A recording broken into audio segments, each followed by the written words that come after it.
Olá, pessoal, sejam muito bem-vindos ao canal do Vitaleri. Na série É Preciso Falar sobre saúde mental na pandemia e depois dela e em vários outros momentos.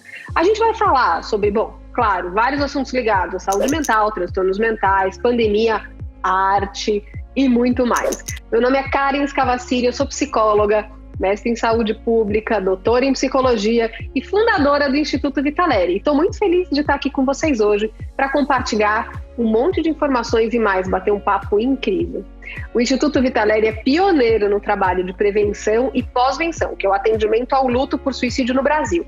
E a gente criou esse canal para poder conversar com vocês sobre esses temas, prevenção do suicídio, pós-venção, promoção de saúde mental, bem-estar e tudo que está relacionado a isso. Bom, para que a gente possa aprender mais sobre o assunto, falar abertamente e colocar o tabu de lado. A gente tem vários vídeos já aqui no canal, você pode aqui acompanhar depois de assistir esse para entender mais do que a gente está falando. E hoje a gente vai falar sobre arte e como ela pode nos ajudar em diversos momentos. Ela consegue traduzir o que a gente sente, coisas que passamos e nos ajuda a sermos mais humanos. Vamos ver se o convidado de hoje concorda com isso.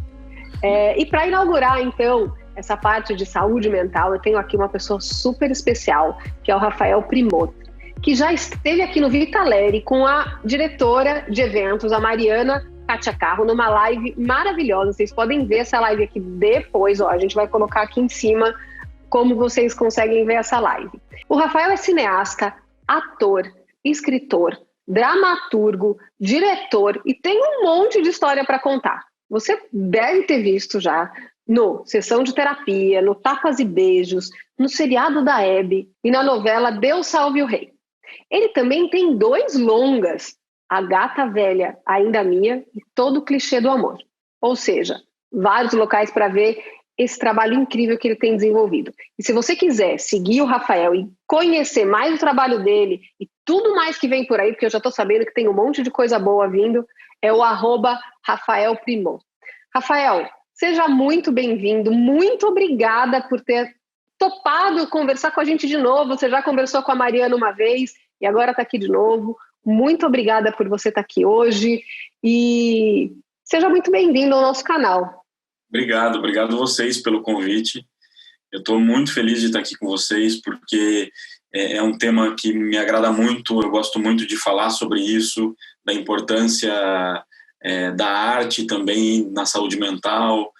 Então, é um tema que me é muito caro e eu gosto muito de falar sobre isso enfim, e eu gosto muito do trabalho de vocês, então é um prazer estar aqui. Obrigada, prazer é o nosso. Bom, a pandemia, ela impactou diretamente a vida dos artistas, em todos os aspectos, né? E fez com que os artistas tivessem que se reinventar. E foi lindo ver o movimento da classe para levar diversão para a população durante o isolamento e principalmente lá no início, quando tudo estava realmente fechado.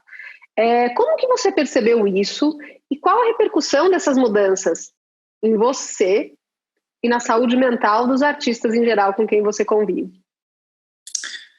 Olha, não foi um momento fácil para ninguém, e para a classe artística especialmente acho que foi um momento muito duro, porque a gente o tempo inteiro está em contato ou com o público ou com o colega em cena. Então, assim, a pandemia e o isolamento fez com que a gente não pudesse ter esse contato, que é a nossa principal ferramenta de trabalho, né? A gente faz para as pessoas e a gente fala sobre pessoas. Então, ao mesmo tempo em que a gente teve que se reinventar, a gente teve, claro, uma grande parte dos trabalhadores, dos operários da arte, a gente teve uma dificuldade financeira, inclusive, muito grande, como uma boa parte da população, obviamente, mas todos os trabalhos foram cancelados, as gravações, todo mundo que estava contratado teve seus contratos encerrados. Então, foi um momento muito difícil, mas, ao mesmo tempo, eu acho que a arte, que todo mundo pode fazer arte, né? A arte é tão democrática, a arte é feita com tanto prazer, normalmente, quando a gente faz arte, cria, que até nos momentos de dificuldade a gente consegue se reinventar e continuar fazendo, né? A gente até brinca com isso, assim, que é difícil derrubar um artista porque a gente consegue o tempo inteiro se reinventar porque a gente gosta muito do que faz. Eu acho que isso é o segredo também da felicidade em qualquer área, assim, você gostar muito do que você faz. Então a gente tem muito prazer em contar história, eu tenho muito prazer em contar história, em fazer, escrever, em atuar, em dirigir, tanto que eu faço as outras áreas. Eu não sou só ator, eu escrevo, dirijo, porque eu gosto muito do que eu faço, eu gosto de contar história, eu gosto de falar sobre pessoas, eu gosto de tentar entender um pouco as pessoas, né? Então, obviamente, agora estão surgindo umas peças online que são super interessantes de ver. É um novo formato também, porque se você fizer só uma peça com a câmera parada, às vezes é meio chato de assistir, então a gente começa a se reinventar, então vamos misturar um pouco de cinema com teatro e tal. Então é uma nova maneira, um novo campo de expressão que eu acho que também se abriu, foi necessário, mas que já estava caminhando de maneira lenta, mas eu acho que a pandemia fez com que isso fosse de maneira mais potente, mais rápida, mais urgente, né? Então eu sempre tento ver de uma maneira positiva essas mudanças, essas transformações. Eu sou muito para frente, assim, nesse sentido, sabe? Eu não fico muito apegado não, só existe uma forma, o teatro. Obviamente o teatro vai continuar existindo, o cinema vai continuar existindo, depois veio a televisão, não acabou com o cinema, então eu acho que tudo é uma maneira de você contar histórias e se comunicar, né? Porque no fundo o artista, acho que ele quer fazer isso, ele quer falar um pouco dos seus fantasmas, dos seus demônios, do que ele vive. Pelo menos é assim que eu vejo a arte, né? Ela é uma maneira de você fazer, é uma ferramenta de transformação social também, é uma ferramenta de transformação também sua, de você se autoconhecer. Então, é isso. Eu acho que, obviamente, todos os setores estão passando por dificuldades, o nosso não é diferente, mas eu acredito e tenho fé de que isso vai passar e que a gente vai conseguir tirar novas lições, novos caminhos dessa pandemia, dessa coisa toda, né? Sem dúvida que a gente vai aprender, né? Acho que a gente não pode falar que a pandemia é boa em algum sentido, mas que ela pode nos ensinar formas diferentes e fazer com que a gente se reinvente. Tá aí para a gente provar que a criatividade tá caminhando por esse sentido e a arte está caminhando por esse sentido. Você tá com uma peça online? Eu estou começando a ensaiar um espetáculo que ele deve estrear em novembro. Eu dei uma adiada porque também entrou um outro projeto que a gente está filmando umas coisas remotamente também, que é uma coisa super nova, super interessante, que você manda a câmera na casa do ator, eu dirijo de casa, é uma coisa muito maluca, assim. E aí eu comecei, durante esse processo na quarentena, eu tinha um texto que eu tinha escrito há muito tempo atrás, que era para 4 atores, e que é um texto que é muito pessoal, assim, é o primeiro texto de ficção que eu escrevo, mas que passa por setores e temas em que eu realmente vivi. Então, e que era um lugar em que eu ficava um pouco na dúvida, monto, não monto, monto, não monto. Na quarentena eu falei, a hora é essa. É um texto que fala muito sobre a volta ao lar, né? Essa coisa de você revisitar a sua família, de você revisitar os seus entes queridos e tal, e que a pandemia quase que nos obrigou a isso, né? A repensar nossa vida familiar, a voltar para dentro de nós mesmos, assim, e tal. E o espetáculo chama Baby, Você Precisa Saber de Mim, e é um espetáculo que ele é um doc-fic, é um espetáculo que ele é uma ficção com momentos documentais e que você não sabe direito onde é biográfico, onde não é, o que é a personagem, o que sou eu mesmo me emprestando ali. Então a brincadeira é um pouco isso, assim, quais são os limites da realidade da ficção na arte também. E essa visita, a história é um cara que ele é um escritor de rótulos e embalagens, mora numa cidade grande, e aí ele tem a notícia de que a mãe está muito doente, ele volta para casa para visitar a mãe, e junto com a irmã eles começam a descobrir novas maneiras de sobreviver a esse evento que vai acontecer ali dentro da casa deles. Então é uma maneira eu revisitei, obviamente, um momento de luto que eu passei com a morte da minha mãe. Os acontecimentos ali não são reais, são ficcionais, mas ao mesmo tempo eu emprestei sentimentos e pensamentos e questões que eu tive para esse texto.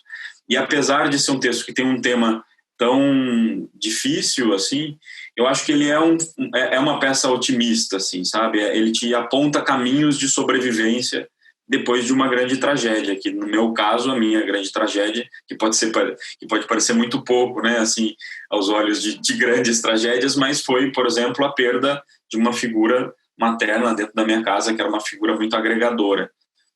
Então, esse projeto ele surgiu na quarentena, eu resolvi, quer dizer, eu já tinha escrito esse texto, mas ele surgiu como monólogo na quarentena, eu estou ensaiando e ele estreia agora em novembro, a gente ainda não tem data, mas deve ser uma coisa meio online e talvez presencial, porque os teatros estão começando a pensar em abrir, e se isso não acontecer, talvez eu vá para o palco e faça uma transmissão de lá, a gente ainda está entendendo esse novo modelo.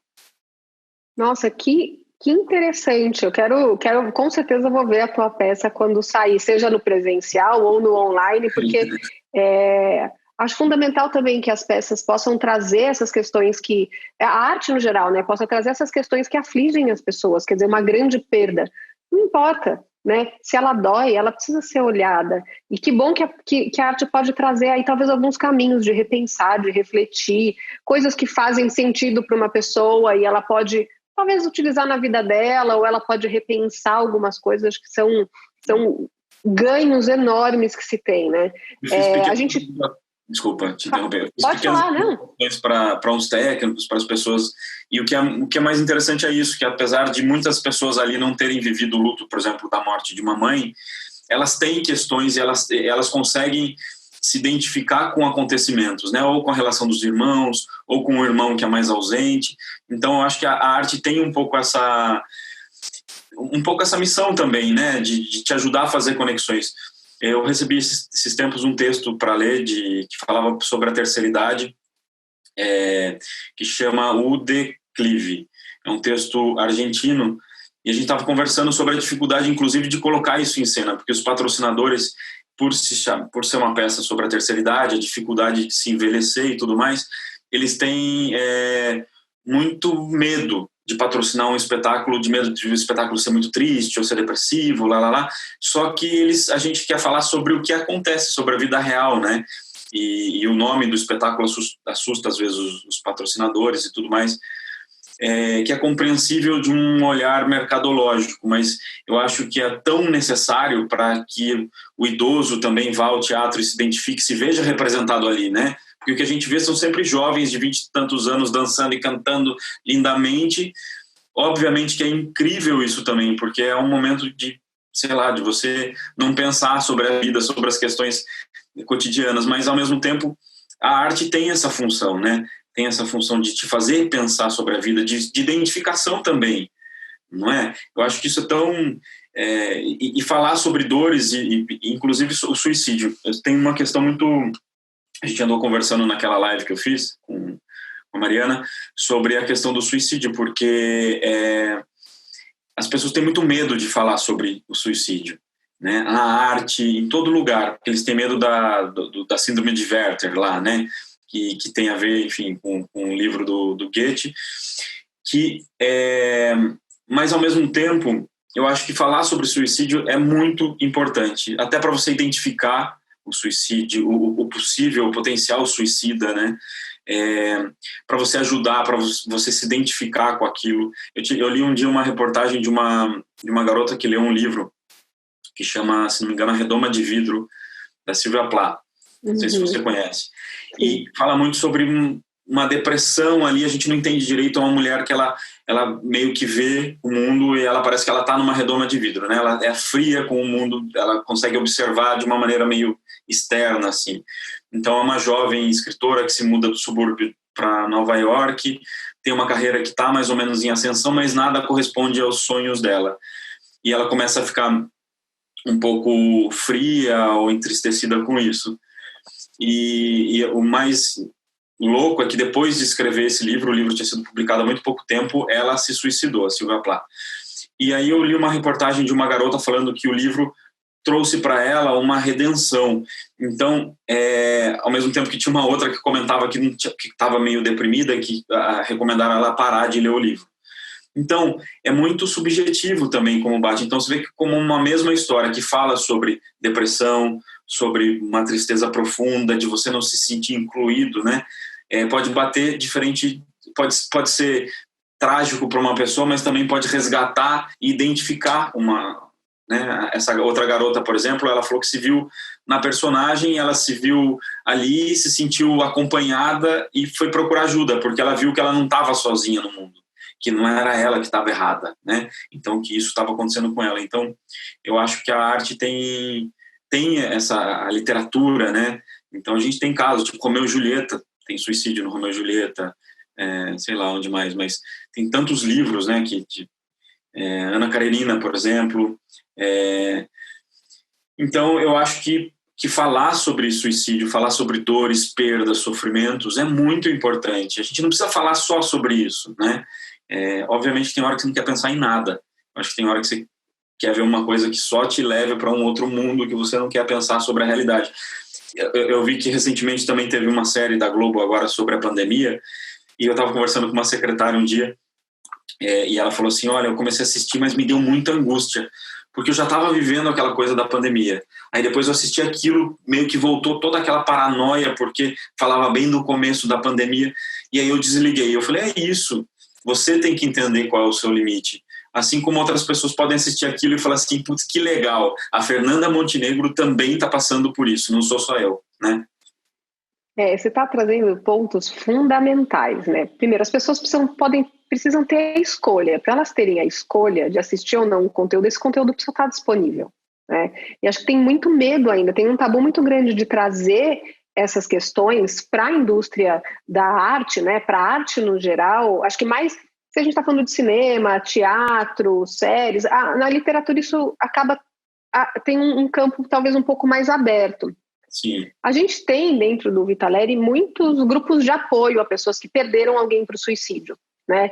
E a gente não tem, por exemplo, peças que a gente pode indicar que abordem o luto abertamente, que abordem perda, que abordem o que é perder alguém para o suicídio. Porque, lógico, tem essa questão do Werther, que a gente tem que tomar cuidado, ela realmente pode, né? A gente pode ter o que a gente chama de um efeito contágio, mas tem o que a gente hoje conhece, que é o efeito Papageno, que é o contrário, que é quando uma pessoa entra em contato com algo da mídia ou da arte, e isso ajuda a prevenir o suicídio e a promover a saúde mental. Então, você falou da peça, né, com relação ao luto e com relação aos idosos. Os idosos, a gente tem a maior taxa de suicídio do Brasil é de idosos. E ninguém fala sobre isso, sobre a importância da gente pensar na saúde mental do idoso, na prevenção do suicídio e também no tratamento dos transtornos mentais do idoso. Só que se a gente não traz isso para que as pessoas identifiquem os sinais, fica difícil até delas saberem que elas estão precisando de ajuda.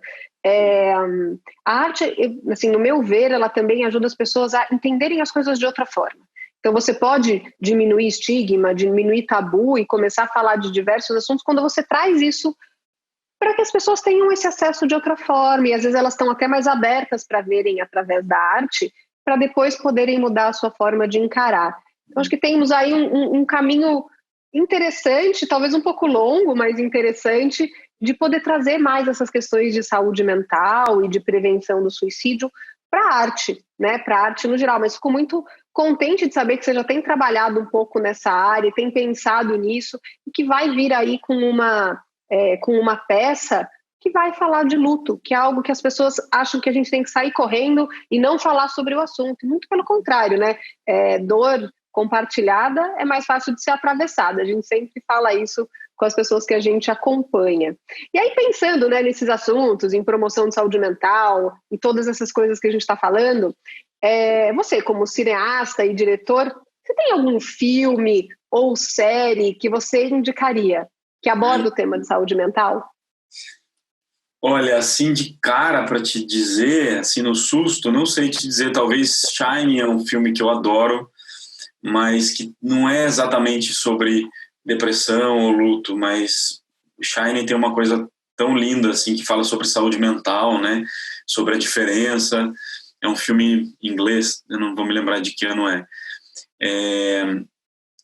A gente teve aí um caso recente de uma série que eu acho até que ela aborda um pouco o suicídio na juventude, mas aí tem uma cena que foi meio que eu acho que não é o caminho, por exemplo. Não sei, tenho essa sensação, posso estar falando uma bobagem, que apesar de ela falar de suicídio, como é o nome da série, meu Deus? Você vai saber qual é. Os 13 porquês.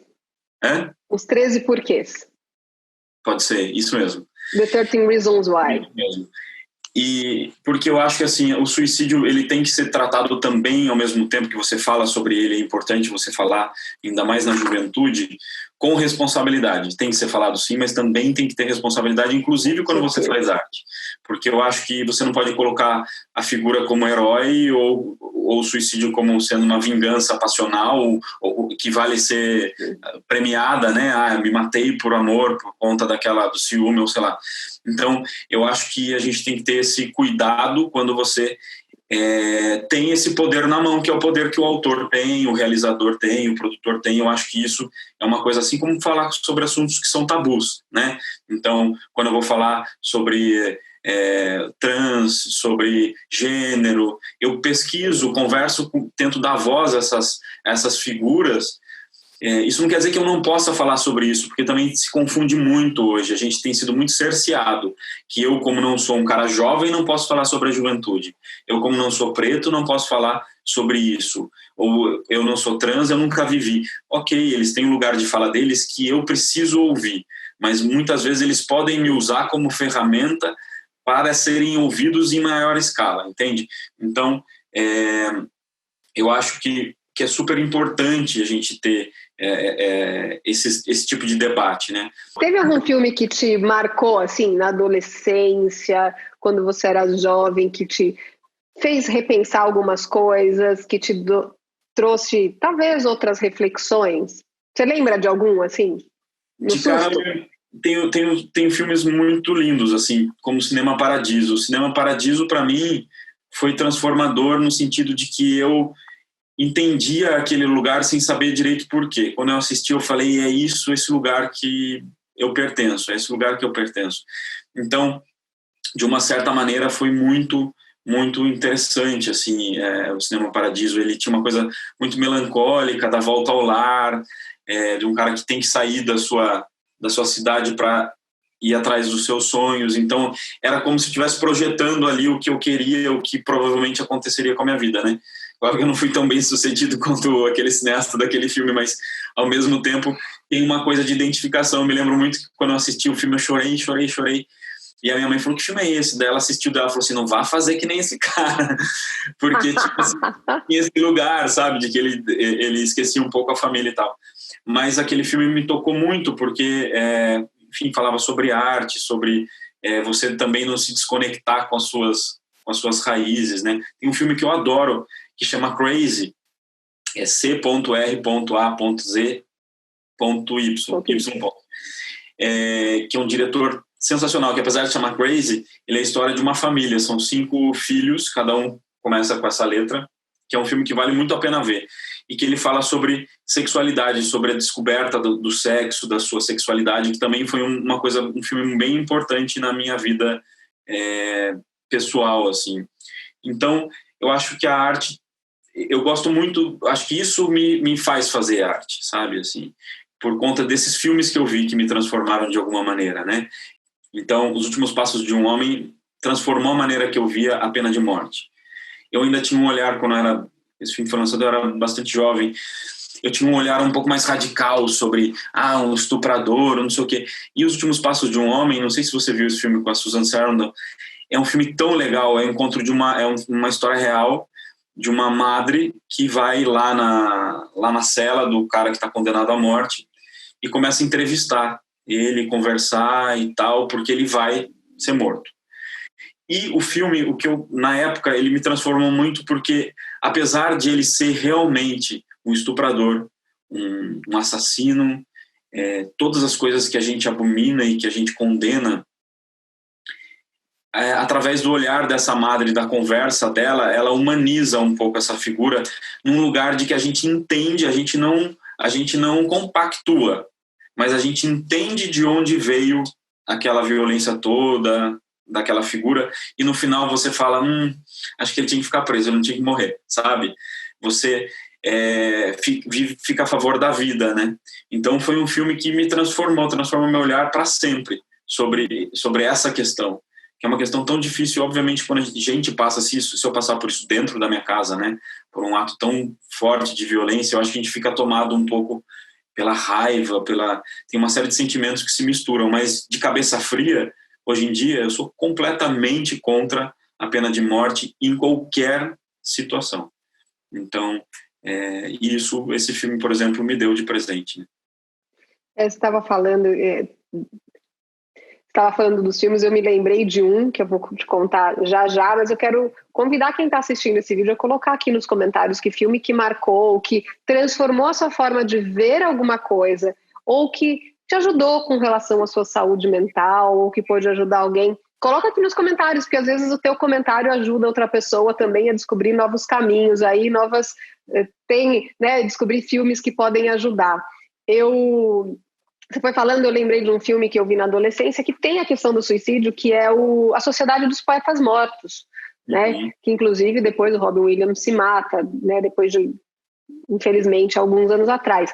Mas o quanto que ele na época me mexeu, assim, aquela coisa do carpe diem, aproveite o dia, e que da adolescência faz todo sentido, né? Que é aquela coisa intensa que você está querendo viver aquele dia e aí você foi contando dos filmes, além de ficar com vontade de ver os filmes que você viu que eu ainda não vi, de relembrar também que filmes que me marcaram um pouco a adolescência. Então, acho que é legal a gente pensar que filmes que marcam em cada época da vida, né? E acho que agora, nesse momento de pandemia, outros filmes, né, ou do pós-pandemia, outros filmes vão marcar, talvez outras sensações, né? Talvez a gente busque outras sensações e outras histórias agora. Tem algum filme que te ajudou nesse momento? Algum filme ou peça ou série, livro que está te ajudando agora? Olha, eu confesso que eu tenho visto coisas bem leves, assim.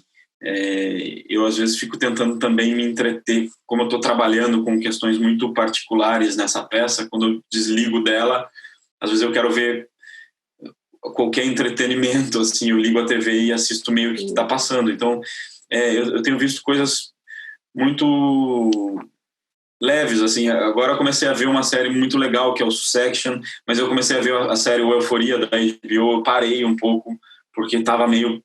Falei, não quero isso agora. Mas é uma série maravilhosa também.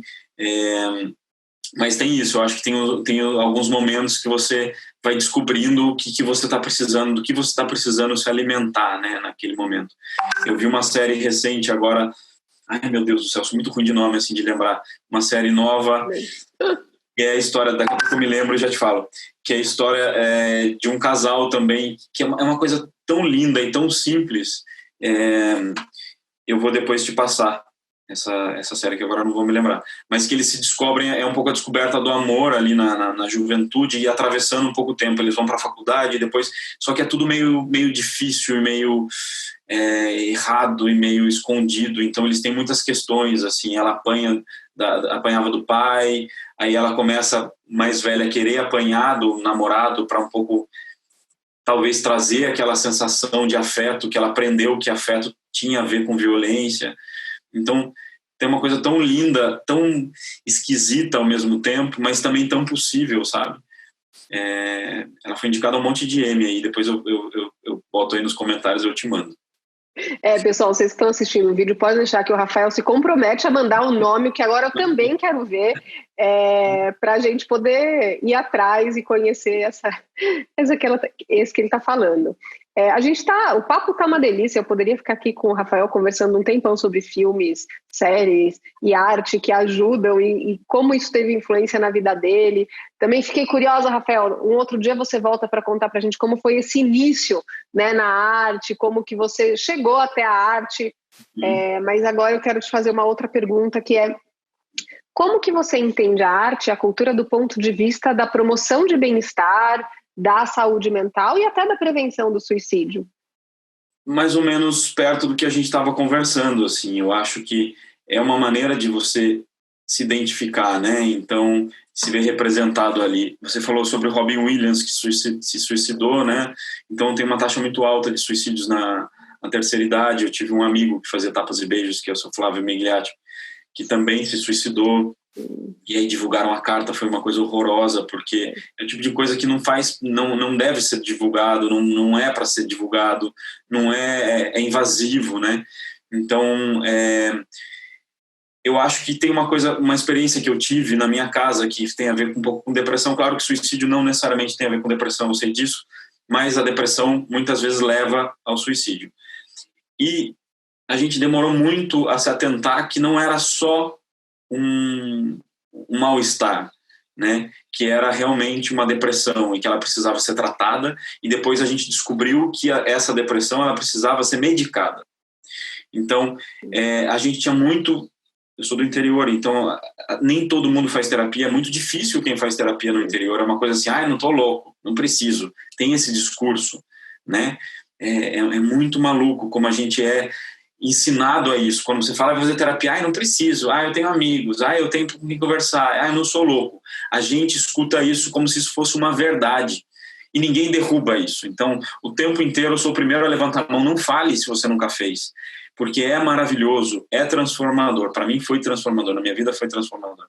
E quando eu tive essa experiência dentro da minha casa com duas figuras que tiveram depressão, e que se negavam a fazer terapia, e se negam até hoje a fazer terapia, eles preferiram ir só pelo caminho da medicação, mas de alguma maneira, o que eu posso te dizer como experiência externa de quem viu, a medicação foi uma excelente escolha e necessária escolha, porque eu acho que já era uma...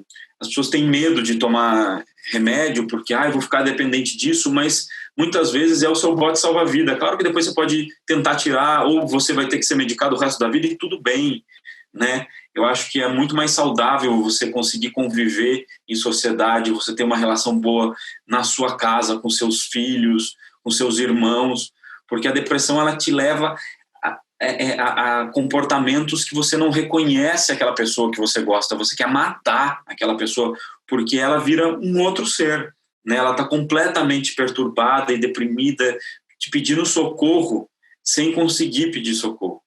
Então, eu acho que a gente também tem esse estigma da medicação, estou medicado, como eu sou maluco, tomo comprimidos. Não, a medicina também está aí para te ajudar a sobreviver nesse mundo louco, contemporâneo, ansioso que a gente vive. Eu acho que o celular, por exemplo, a nossa nova vida, que é o tempo inteiro, a cada 5 minutos, eu tô aqui conversando com você, tô louco para olhar se eu tenho mensagem, tá?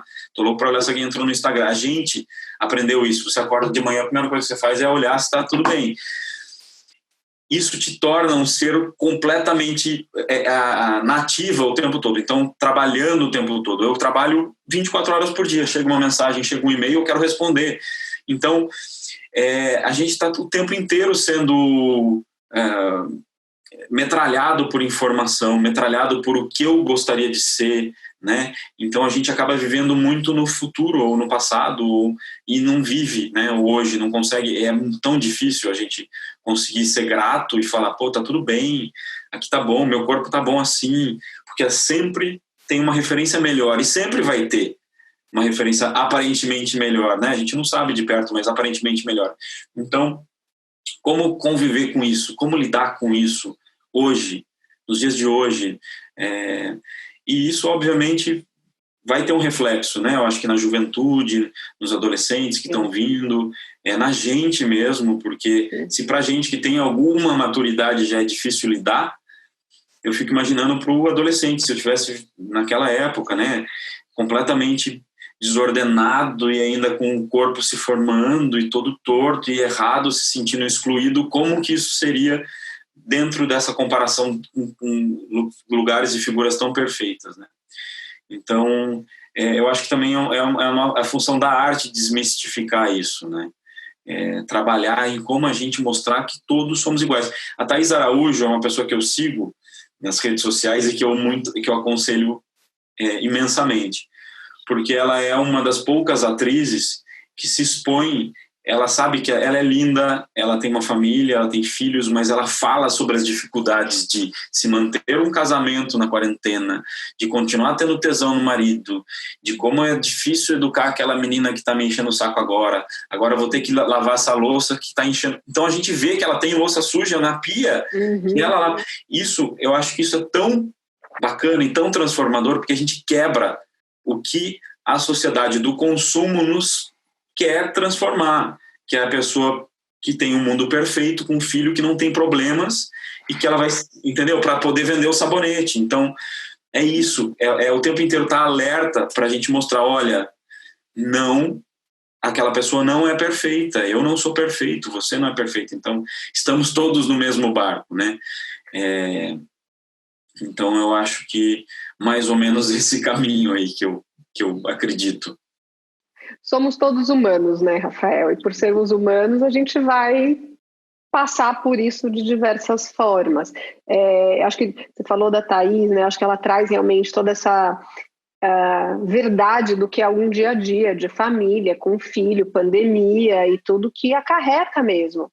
E acho que também você me lembrou da questão de quando os artistas falam das dificuldades que eles passam, ou você acabou de falar, fiz terapia, me fez bem, eu estou vendo, ouvir as coisas de uma outra forma.